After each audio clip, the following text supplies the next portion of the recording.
오늘은 하나님의 승리라고 하는 제목으로 여러분과 함께 여호수아 9장과 10장의 말씀을 함께 나누기 원합니다. 여러분 엘리베이터 타보셨지요? 엘리베이터 탔을 때 만약에 여러분이 아이 5살짜리, 4살짜리 아이를 손을 붙잡고 탔어요. 처음엔 2사람밖에 없었는데 층을 올라갈수록 사람들이 자꾸 모여가지고 엘리베이터가 꽉 차버렸어요. 그럴 때 어른들은 엘리베이터 시설이 잘 돼 있으면 에어컨은 나올 테고 바깥에 볼 수 있는 환경들이 있거나 사람들 얼굴 볼 때는 얼굴 보고 가니까 괜찮을 텐데, 만약에 어린아이 입장에서 엘리베이터 탄 그 장면을 생각해 보셨습니까? 우리 허리도 안 차는 조그만 아이 입장에서 사람들 꽉 가득 찬 그 현장에서 뭘 볼 수 있을까? 그들은 우리가 보는 것을 보는 게 아니라 사람들의 엉덩이만 봅니다. 다리만 봅니다. 그리고 깜깜해요. 그냥 숨이 막히고 여기가 도대체 뭐냐? 그래서 당황하게 되지요. 그래서 그 아이를 올릴 때까지 그 아이 마음속에는 답답함과 불안함이 견디지 못하는 거예요. 저 중고등학교 다닐 때, 고등학교 다닐 때 버스를 타고 다녔는데 그 당시 버스는 여러분이 아마 타보셨을 거예요. 차장이 여자분이었는데 얼마나 힘이 센지 버스를 빽빽하게, 콩나물보다 더 빽빽하게 타야 돼. 그러면은 그 문을 열고 차장 우리 누나가 이렇게 딱 있으면은 사람들이 여기 그 팔 안에 3명이 남자애들, 중학생들이, 고등학생들이 기대고 있는 거예요. 그러면 운전기사가 차를 싹 한 바퀴 틀면은 짐처럼 싹 들어가면 얼른 문을 탁 닫아버리죠. 그럼 어느 날은 제가 한참 서 있어 보니까 발이 땅에 안 닿아가지고 5분을 가는 거예요. 그냥 선체로 가는 거예요, 계속. 만약에 그때 어린아이가 그 안에 껴있다, 그럼 얼마나 답답하겠어요. 그때 그 아이를 얼른 안아서 창문 바깥으로 밖을 보거나 위에 빈 공간들을 보여줄 때 그 아이 마음이 이제 답답함과 두려움에서 해결되는 것처럼, 이와 동일한 사건을, 동일한 일을 신앙 안에서 적용하면 그렇습니다.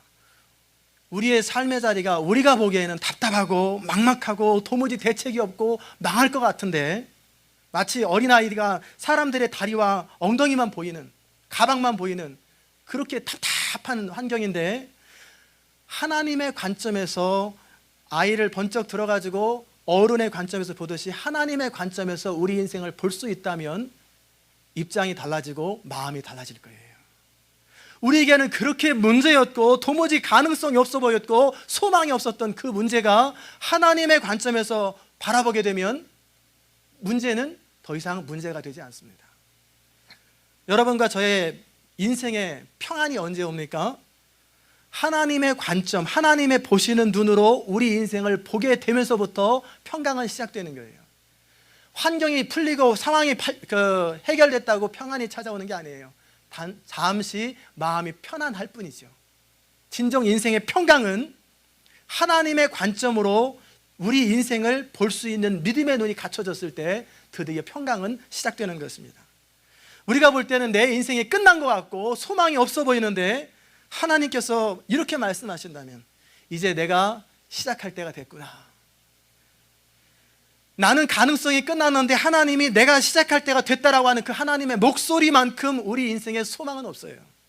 어떠한 순간이라도 하나님께는 대안이 있음을 여러분이 믿으시기 바랍니다. 아멘.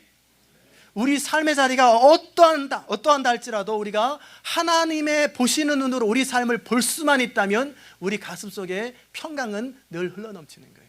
하나님은 불안하지 않으세요.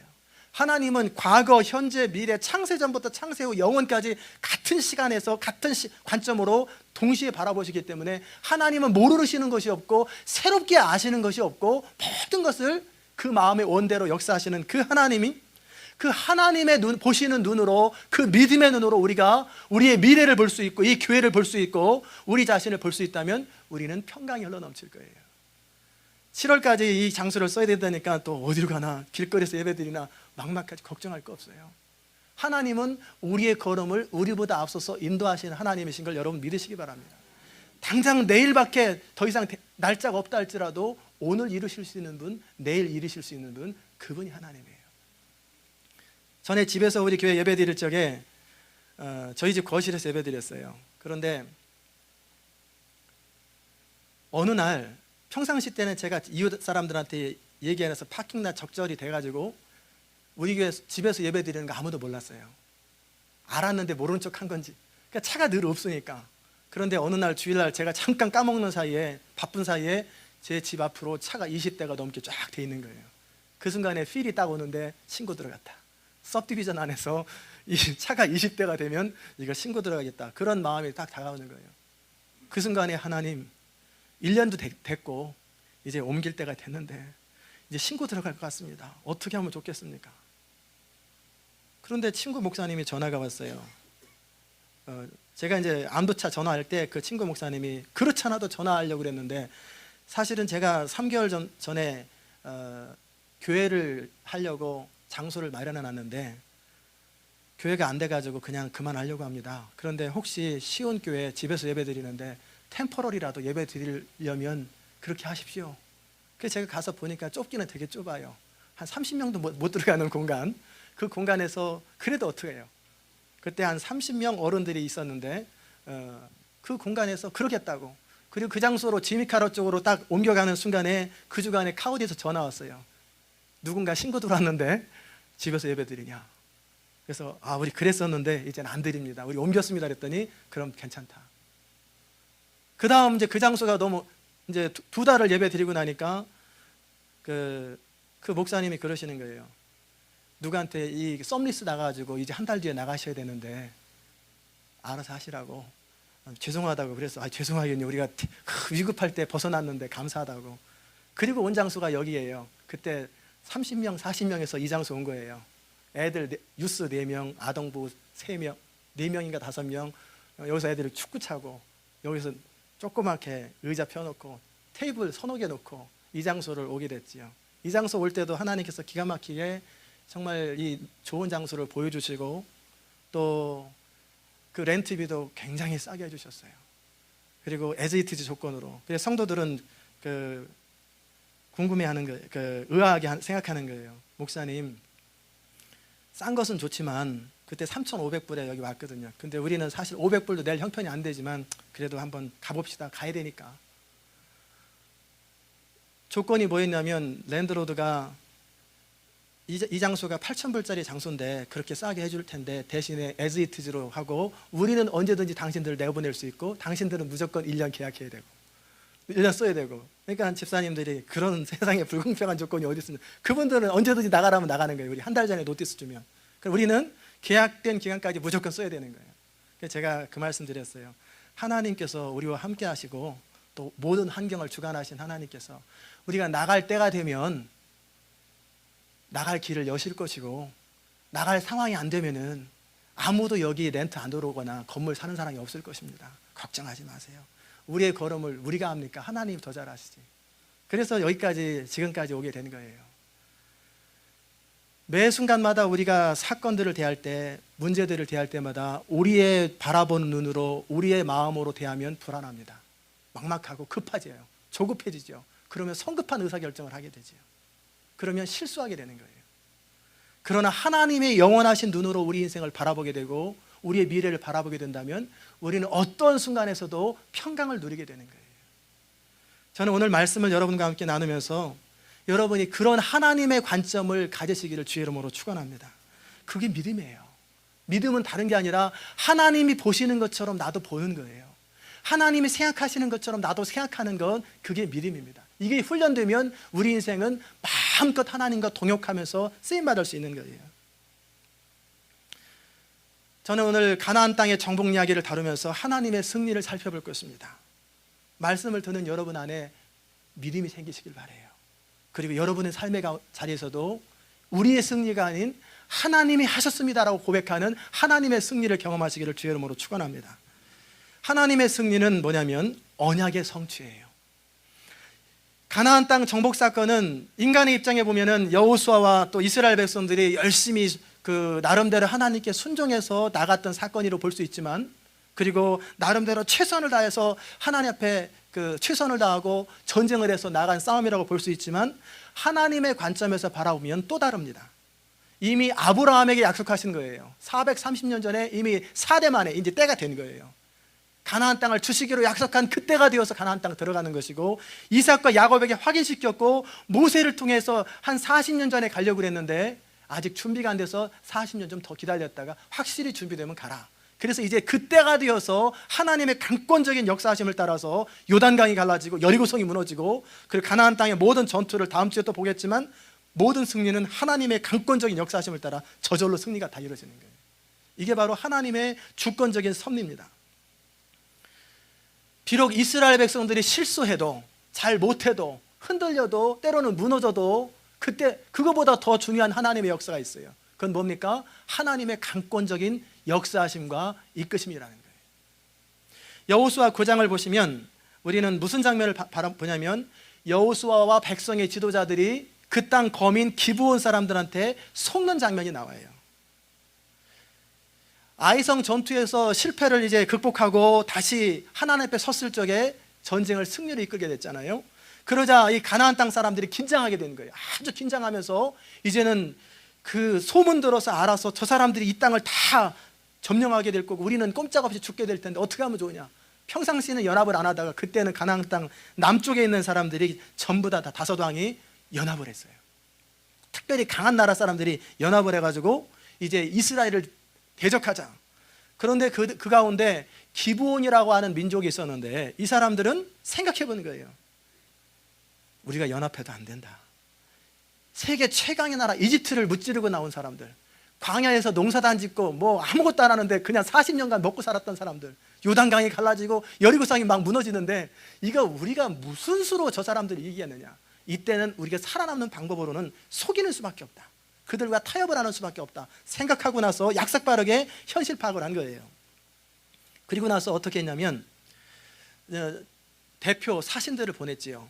이 사람들은 나중에 밝혀진 바로는 먼 곳이 아니라 바로 3일도 안 되는 바로 옆에 나라인데, 마치 먼 곳에서 온 것처럼 옷을 찢어진 옷을, 누더기 옷을 입고 떡을 말라 비틀어지고 곰팡이 난 것, 그래가지고 냄새나는 떡, 그리고 얼굴도 채채하게 머리도 그냥 지저분하게 계속 해가지고 그렇게 이제 배낭을 메고 간신히 마치 귀여워도 해가지고 이스라엘에 도착해서 말하는 게, 우리는 저 멀리 여기서 아주 먼 곳에 사는 사람들인데 당신 나라의 그 소문을 듣고 우리가 두려워하여서 당신들의 보호를 받기 원하고 당신들의 종이 되기 원하고 당신들과 함께하기 원합니다. 그러자 백성들이 아닌 것 같은데, 요 근처 사는 것 같은데, 그러니까 얼른 순진해 보이는 여호수아에게 다가가는 거예요. 여호수아에 가가지고 뭐라고 하냐면, 우리는 당신의 종입니다. 우리는 당신의 하나님 여호와의 이름을 인하여 먼 지방에서부터 왔는데 그의 명성과 그가 애굽에서 행한 일들을 우리가 들었고, 요단 동편의 아모리 사람의 두 왕 헤스본 왕 시온과 아스타롯에 있는 바산 왕 옥에게 했던 일들을 다 들었습니다. 그래서 우리가 항복하러 왔습니다. 당신들과 좋은 관계를 맺기 위해서 왔으니 우리를 봐주십시오. 계약을 맺읍시다. 이렇게 말하자 여호수아 마음이 흔들린 거예요. 지도자들 마음이 흔들린 거예요. 여러분 생각해 보세요. 얼마나 달콤한 이야기입니까? 늘 반대만 듣고 불신의 이야기만 듣다가 이방 사람들 가운데 사신으로 왔다고 하면서 하나님을 인정하고 우리는 당신의 종입니다. 우리는 당신들한테 항복합니다. 그러니까 그것도 먼 곳 산다니까. 생각 없이 하나님께 묻지 아니하고 성급하게 의사결정하고 계약을 체결해 버렸어요.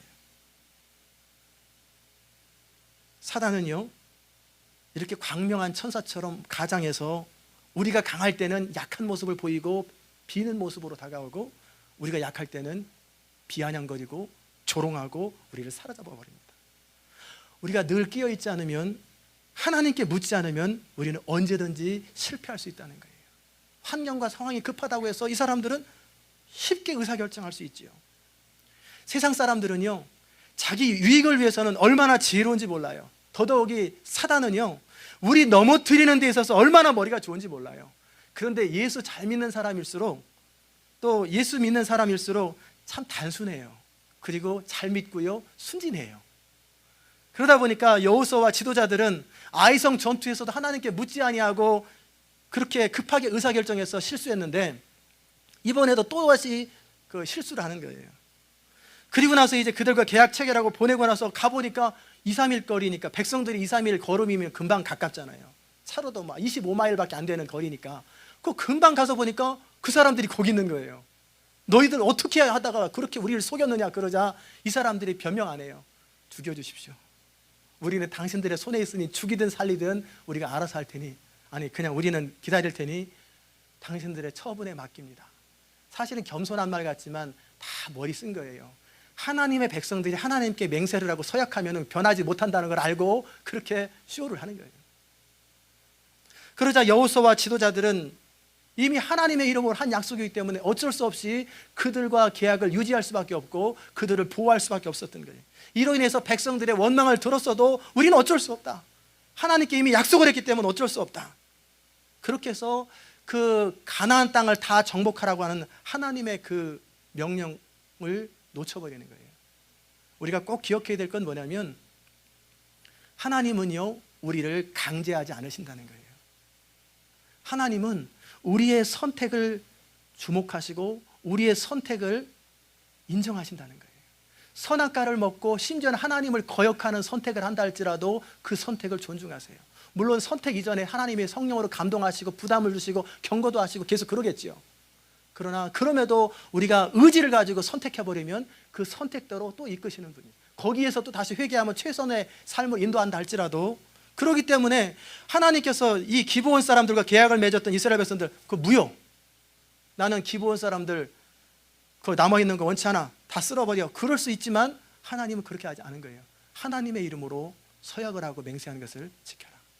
나중에 사울왕이 사무엘상에 보면은 이 기브온 거민들을 하나님의 그 이름을 걸고 약속했던 기브온 거민들을 죽이려고 하고 그리고 그 사람들을 해를 끼쳤어요.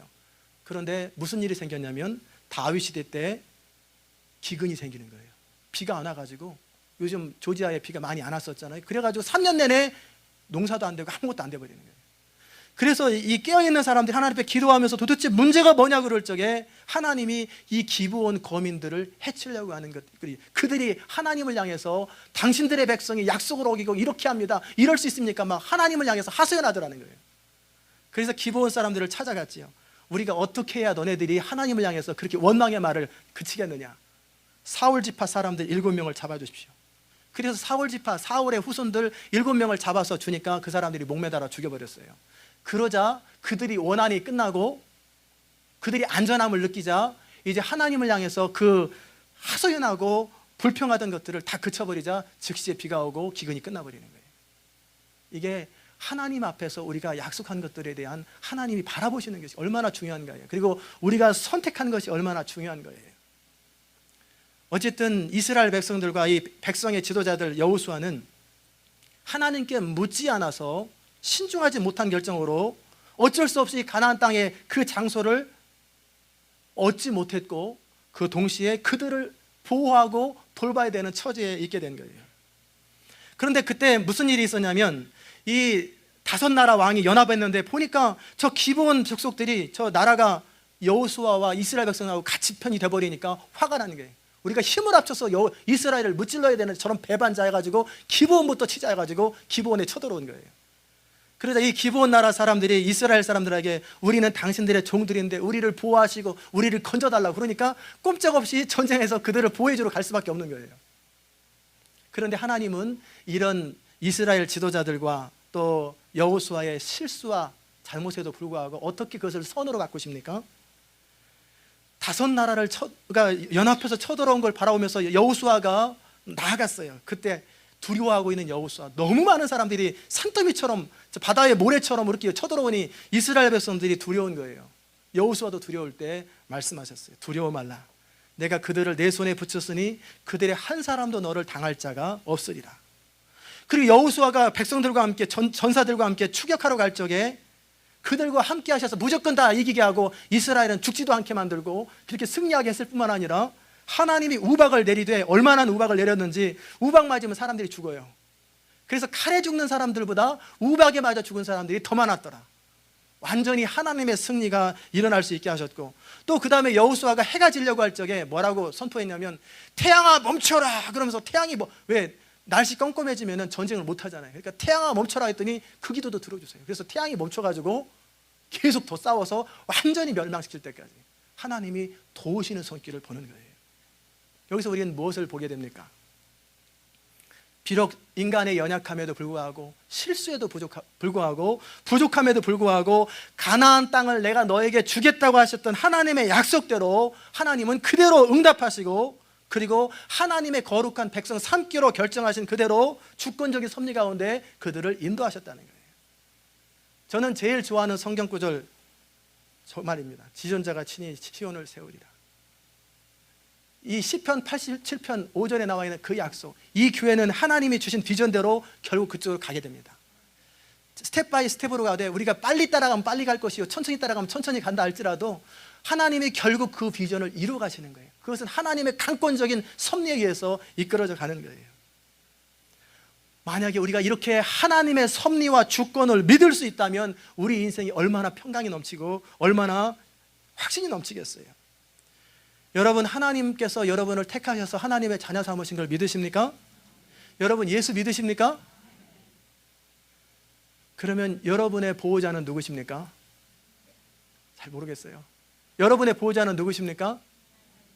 여러분을 누가 책임지십니까? 여러분을 마침내 그리스도 닮는 사람으로 선을 이루실 분은 누구십니까?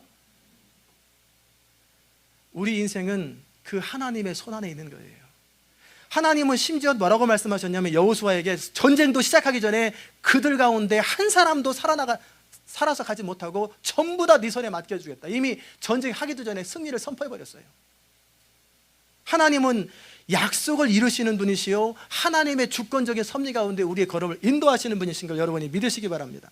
하나님은 창세전에 여러분과 저를 예정하셔서 택하셨고 우리를 그분의 그 정하신 때에 따라 우리를 부르셨어요. 27에, 28에, 32에, 43에 여러분을 부르셨고 또 모이게 하셨고, 그래서 마침내 무엇을 만듭니까?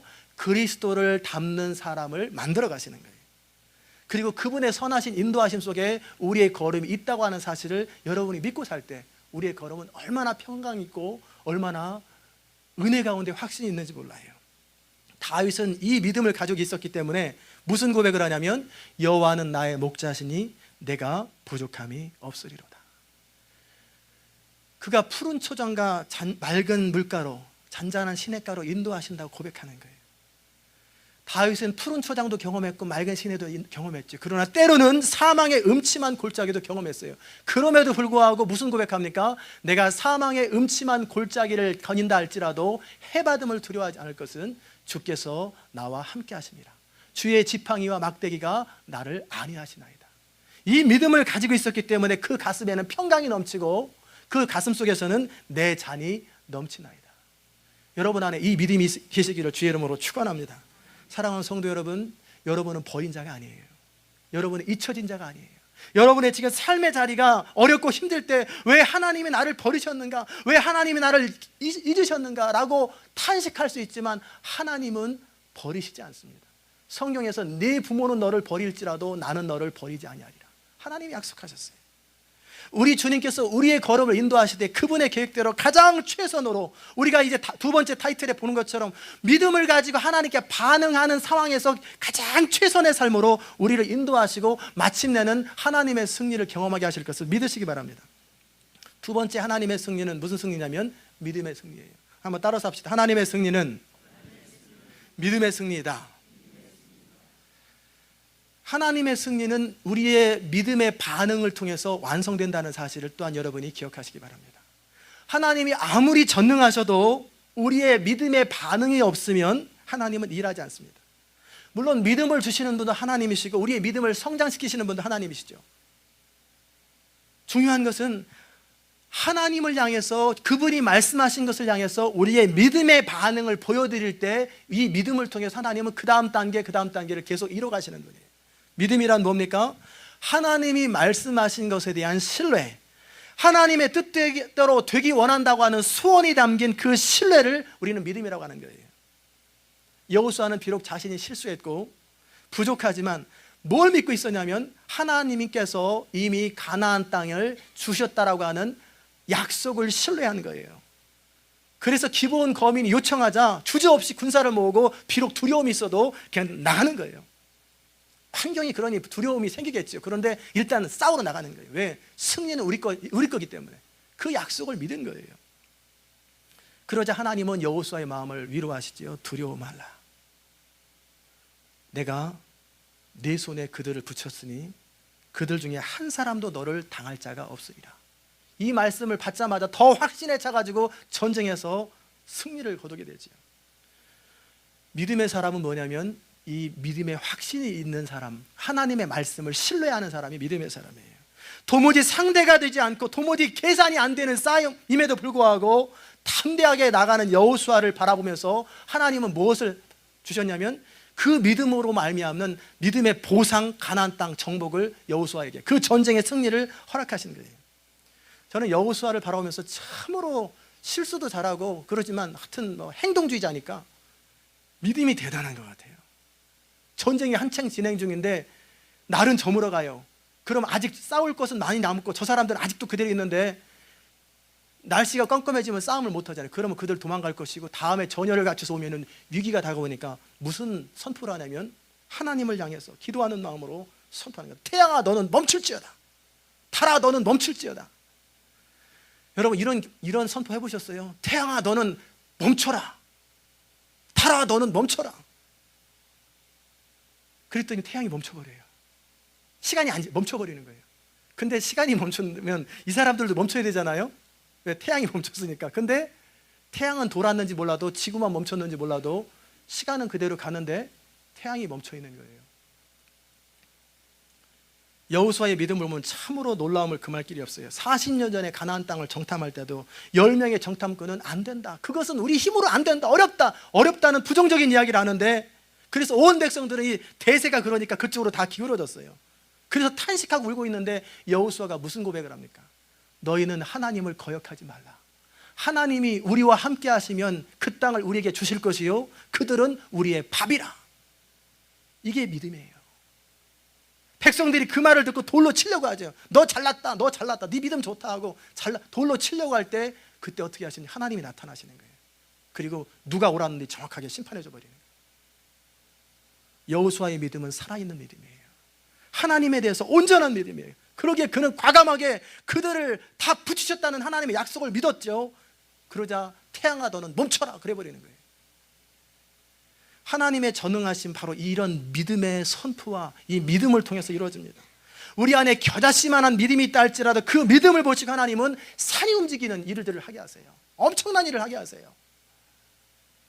우리가 믿는다고 말하는 것이 중요한 게 아니에요. 실제 마음으로부터 믿고 의뢰하느냐예요. 우리가 정말 마음으로 믿는 사람들은 평강이 있어요. 환경과 상관없이 확신이 있어요. 많은 사람이 믿는다고 합니다. 그러나 정작 행동에 옮기려고 그러면 주저하고 못 해버려요. 삶이 따르지 아니하는 순종은, 삶이 없는 믿음은 믿음 아니에요. 죽은 믿음이에요. 하나님께서는 매 순간마다 사람들을 관찰하시면서 그의 중심을 살피십니다. 과연 믿음이 있느냐, 하나님을 사랑하느냐, 믿음이 있느냐 정확하게 살피시고 그 믿음대로, 그 마음대로 하나님이 갚아주시는 거예요.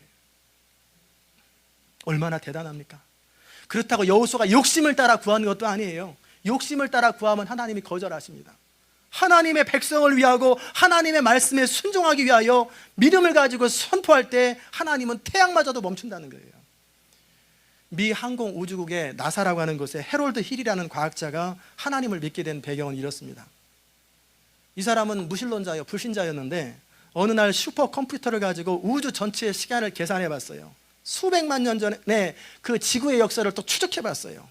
그런데 컴퓨터가 발견한 건 뭐냐면 희한하게 2번 시간이 멈췄다는 사실, 사라져버렸다는 사실을 발견하는 거예요. 한 번은 23시간 30분, 한 번은 40분, 히스기야 때 한번 이루어지죠. 또 시간이 사라졌다는 것은 지구의 자전이, 지구가 돌아야 되잖아요.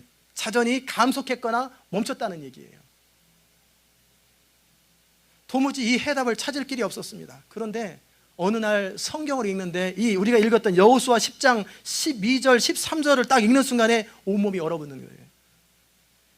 지구가 하루 멈춘 사건이 성경에 기록되어 있는 거예요. 그래서 컴퓨터를 뒤지는 거예요. 그래서 여호수아 당시에 남북전쟁 시기가 언젠가를 정확하게 조사해 보니까 자기가 미리 조사한 날짜하고 똑같은 거예요.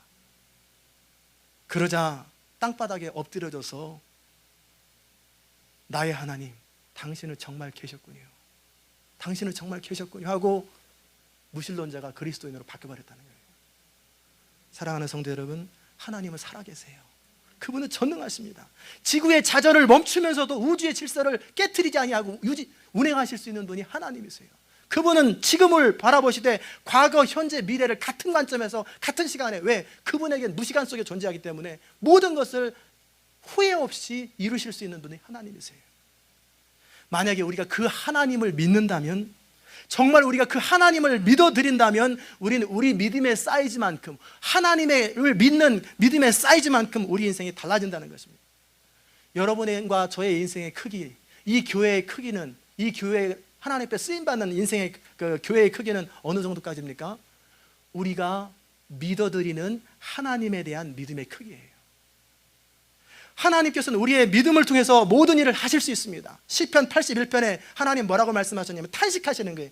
입을 넓게 열라 내가 채우리라 하였으나 내 백성이 거절하는도다.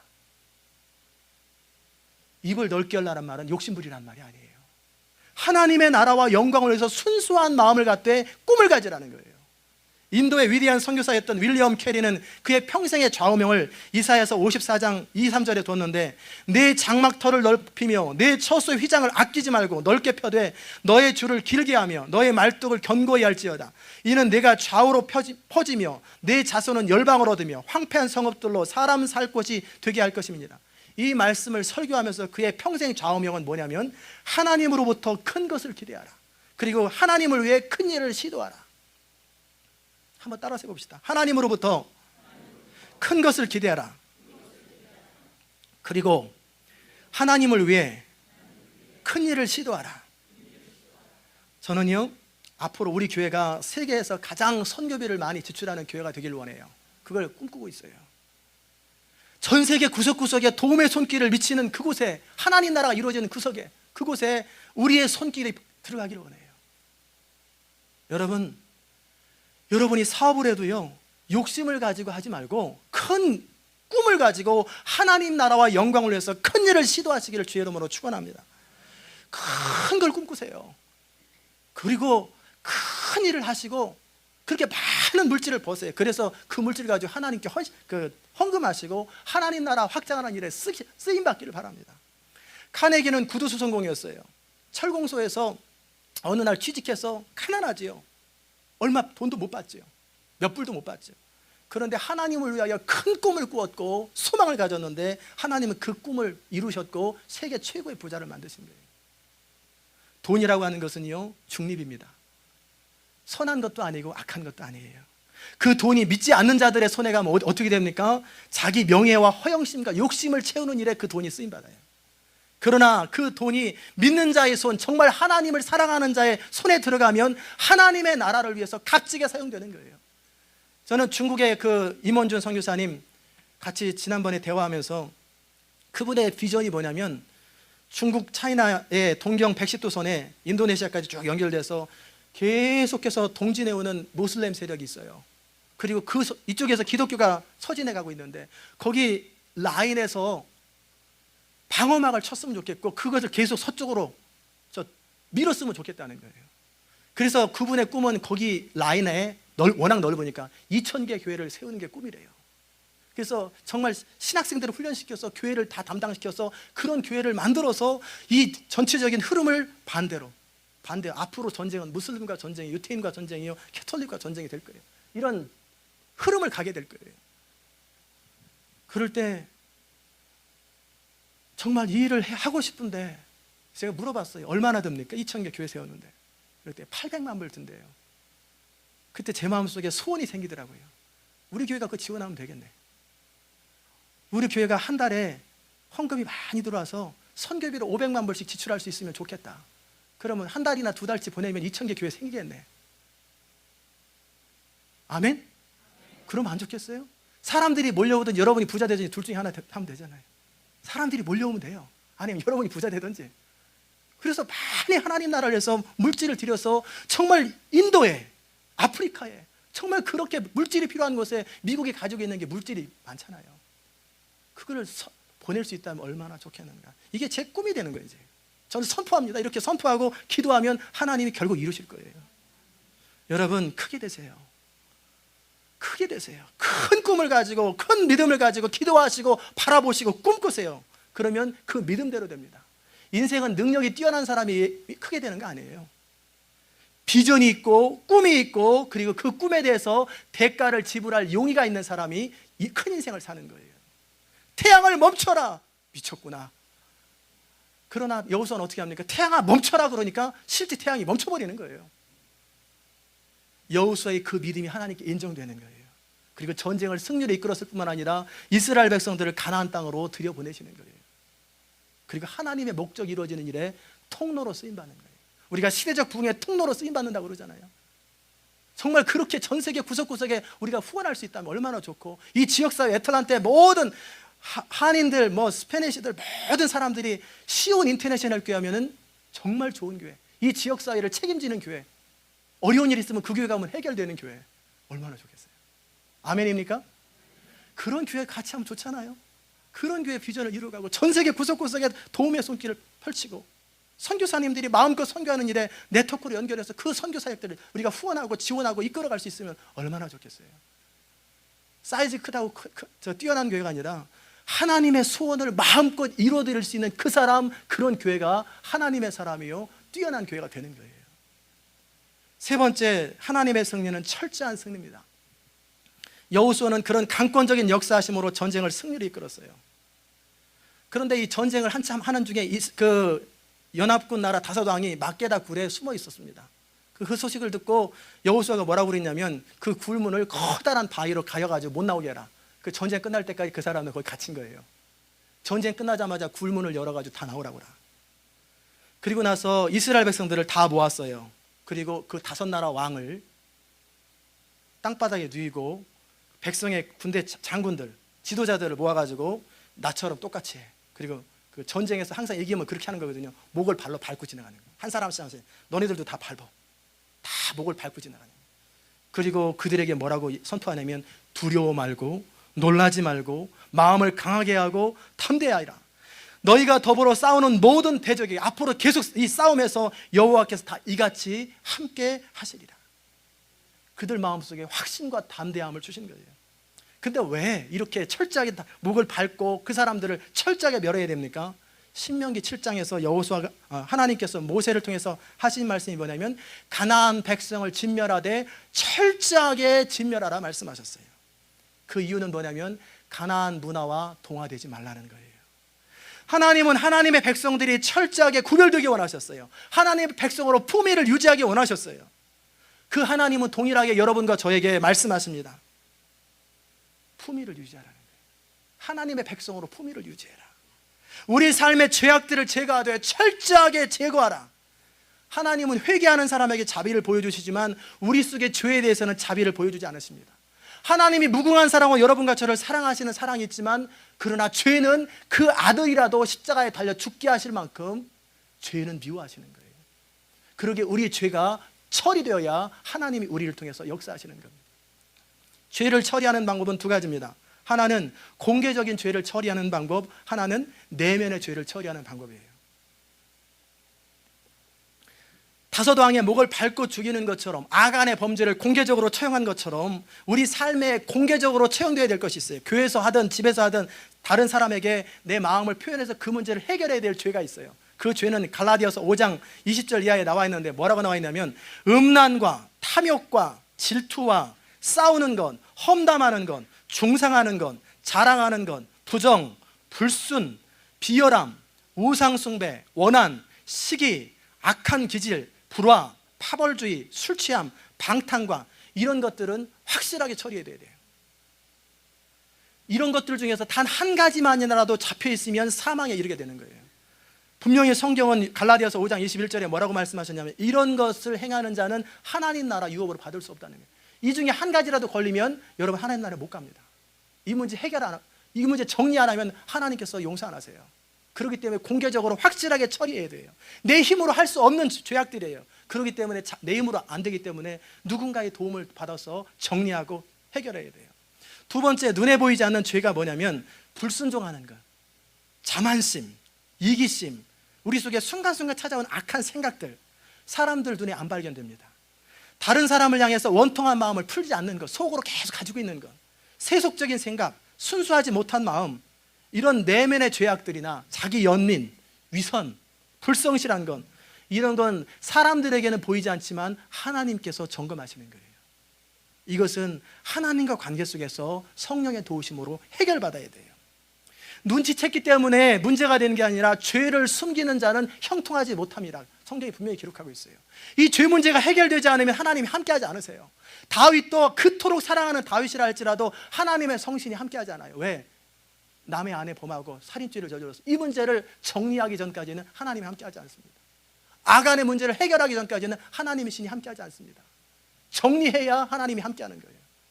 내 인생에 왜 풀리지 않는 문제가 있는가? 정리될 것 정리 안 하고 버티고 있으니까 해결 안 되는 거예요. 하나님은 우리가 점도 없고 흠도 없기를 원하세요. 우리는 누구의 것입니까? 예수 그리스도의 것이에요. 내 인생은 내가 주인이 아니라 그리스도께서 주인이시요 성령께서 우리 안에 거하시는 거룩한 존재입니다. 그러기에 로마서 6장 6절에 우리가 알거니와 우리 옛사람이 예수와 함께 십자가에 못 박힌 것은 죄의 몸이 멸하여 다시는 우리가 죄에게 종노로 타지 아니하려 함이니, 숨어있는 그 굴 속에 있는 왕들을 꺼내가지고 확실하게 처리했던 것처럼 우리 내면에 있는 문제들, 때로는 우리도 알지 못하는 것들을 자복하면서 정리하고 회개하고 해결해야 돼요.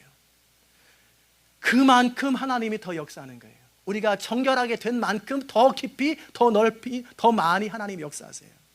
어느 기도하는 분이 찾아왔어요. 저를 찾아온 게 아니라 어느 다른 분을 찾아왔는데, 그러면서 제가 기도하는 가운데 하나님이 당신에게 가라고 하는데 당신 안의 문제를 정리하라고 하십니다.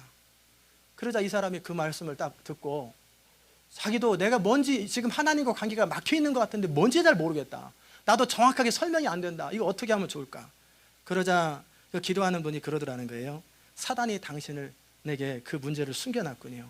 그렇지만 사단을 쫓아내는 방법이 있습니다. 너희 중에 두세 사람이 합심하여 무엇이든지 구하면 이루어진다는 약속이 있지 않습니까? 당신과 내가 함께 그 문제를 놓고 기도하십시다. 그래서 이 기도를 같이 하는 분, 또 옆에서 도와주는 분도 사실은 뭐가 문제인지, 뭔가 문제는 문제인데 뭔가 답답한 게 있는데 뭔지 모르는 거예요. 그래서 하나님 앞에 기도하는 거예요. 하나님, 내 속에 있는 죄악들이 드러나기 원합니다. 내가 뭔가 하나님과 관계가 막혀 있는데 이 문제를 해결하기 원합니다. 성령님 도와달라고 계속 기도하기 시작하되 한 주간을 기도하는데 성령께서 그 속에 있는 문제들이 뭔지, 어떤 부분인지 잘못된 건지 정확하게 보여주시더래요. 그래서 그 부분을 회개하고 끊기로 결정하고 정리하기로 딱 하자마자 하나님의 성령이 그의 삶 가운데 역사하고 하나님의 함께 하심이 그의 삶 가운데 이루어지더라는 거예요. 시편 139편에 보면 다윗의 고백이 나옵니다. 우리의 앉고 서는 것을 아시고 우리의 모든 것을 아시는 하나님을 향해서 다윗이 무슨 고백을 하냐면, 하나님이여 내 마음을 살피사 내 마음을 아시며 나를 시험하사 내 뜻을 아옵소서. 내게 무슨 악한 행위가 있나 보시고 나를 영원한 길로 인도하소서. 우리가 알고 있는 죄악들을 하나님 앞에 고백하고 정리하고 제거하려는 의도적인 노력이 있어야 될 뿐만 아니라, 때로는 우리가 알지도 못하는데 왜 하나님과 관계 속에서 충만하지 않을 때 이게 뭘까? 그럴 때 그것까지라도 성령님께 기도하면서 정결케 되기 원하고 내가 문제가 뭔지 알기 원합니다 라고 기도하라는 거예요. 우리 속에서 정결함을 원하신다는 거예요. 마귀는 우리 속에 죄를 붙들기 원하세요. 원하지요. 우리도 죄를 사랑해서 그 문제를 그냥 붙들고 살고 이 문제 해결되지 않은 채도 그냥 어떻게 하나님의 은혜가 임하기를 바라지만, 하나님의 은혜는 그런 식으로 임하지 않습니다. 그분은 거룩한 분이에요. 그분은 정결한 분이에요.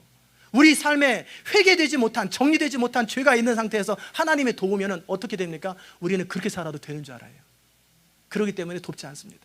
하나님께서 모르는 건 모르는 대로, 아는 건 아는 대로 하나님과 관계 속에 막힌 것이 없도록 정리하라는 거예요.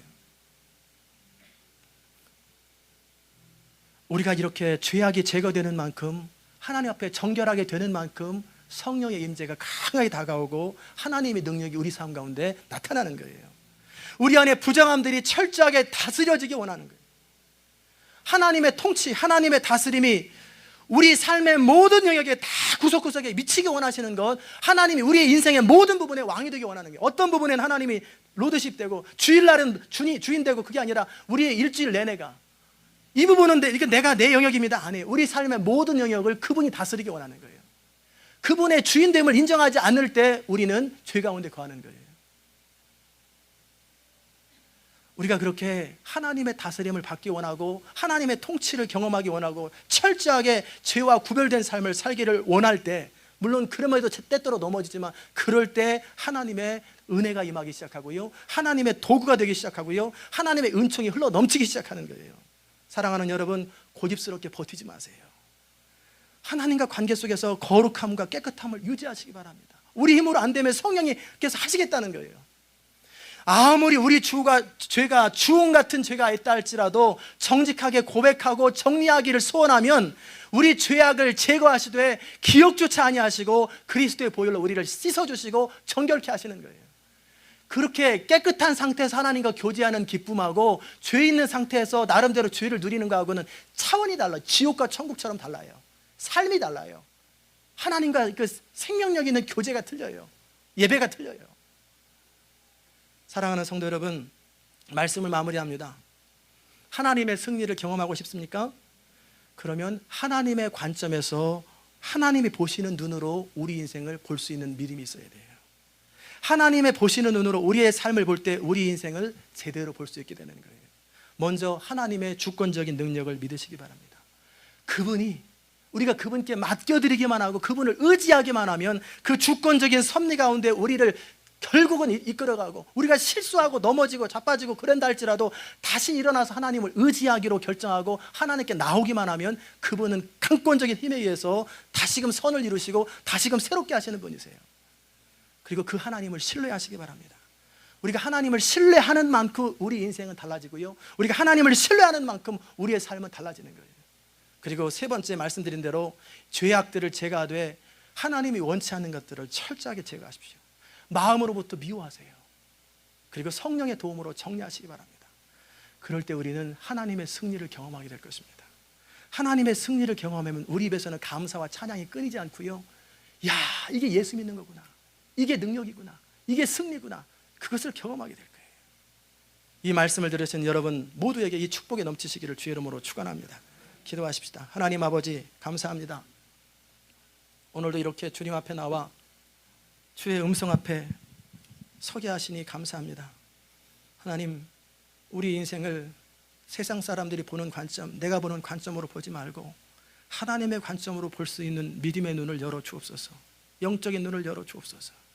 하나님의 주권적인 능력을 신뢰하게 하시되 하나님을 온전히 신뢰하게 하시고 우리 속의 죄악들을 제거하되 철저하게 제거하려고 하는 소원을 갖게 하여 주옵소서. 그리함으로 하나님의 승리가 우리의 삶 가운데 날마다 일어나게 하시고, 정말 믿음으로 사는 자는 무슨 일을 만나든지 만사 형통한다고 하셨던 그 하나님의 약속들이 실제 우리 삶에서 경험되고 누리고 체험되고 사람들에게 간증하는 인생 될 수 있도록 은혜 베풀어 주옵소서. 감사드리며 예수 그리스도의 귀하신 이름으로 기도드리옵나이다. 아멘. 잘 일어나셔서 434장 찬송하십시다.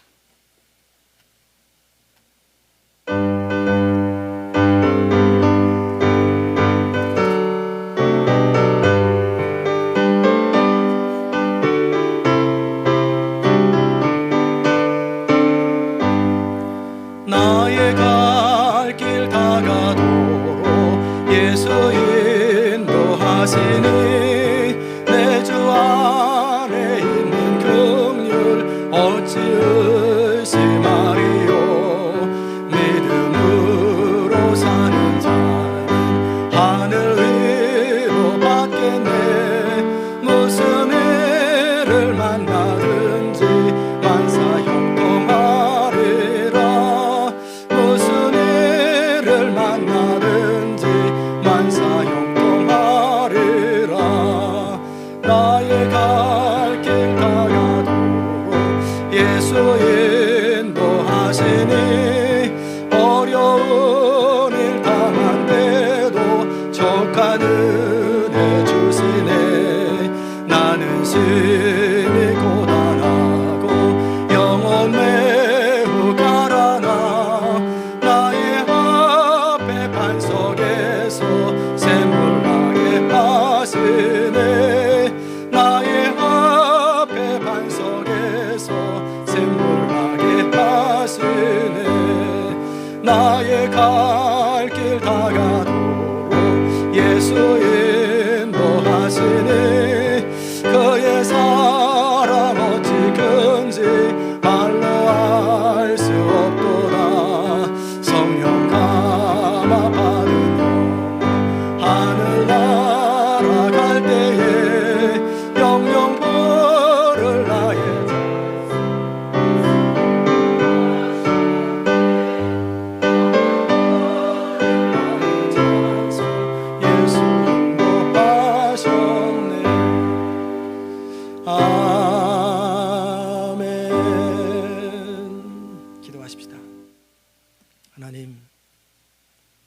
주의 사람입니다.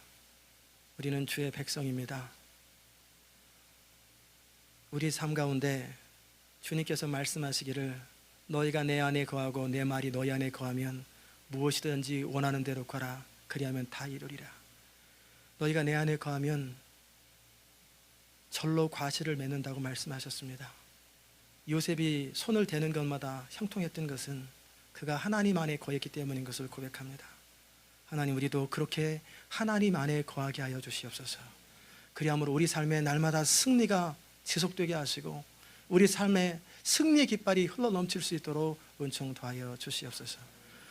오늘도 주님 앞에 귀한 예물을 드렸습니다. 이 예물을 주님 받으시고 하나님의 나라와 영광을 위해서 귀중하게 사용하여 주시옵소서.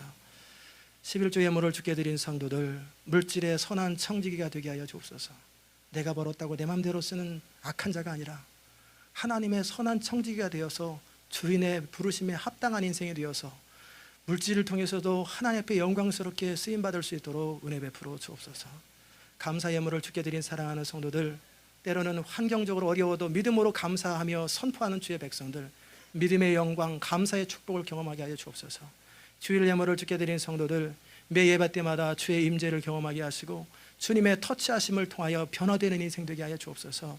생명을 사랑하여 선교, 구제, 장학, 전도 예물로 주께 드린 성도들, 영혼이 잘된 같이 범사에 잘되게 하여 주옵소서. 주의 몸된 교회를 사랑하여서 여러 가지로 봉사하며 신교를 준비하며 청소하며 그리고 셀 리더로 여러 모양으로 수고를 아끼지 아니하는 모든 성도들, 주께서 그의 마음을 받으시고 하나님 앞에 합한 자가 되게 하여 주옵소서. 이제는 특별히 우리가 하나님 앞에 예배 처소 이전을 놓고 기도하며 그리고 하나님 앞에 정성껏 우리의 믿음을 표현하기를 원했습니다. 하나님, 우리의 믿음을 받아주시고 그리고 우리의 마음을 받아주셔서 하나님의 영광을 드러내고 하나님을 경험하는 놀라운 인생이 될 수 있도록 은총 베풀어 주시옵소서.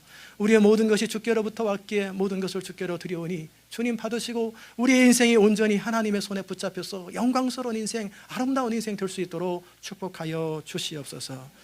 이제는 우리 주 예수 그리스도의 귀하신 은혜와 하나님 아버지의 무한하신 사랑과 성령의 감화 감동 교통하시는 역사가 하나님의 승리를 맛보기 원하는 주의 귀한 성도들 머리 위의 인생 가운데 이제부터 영원까지 함께 하시기를 간절히 축원하옵나이다.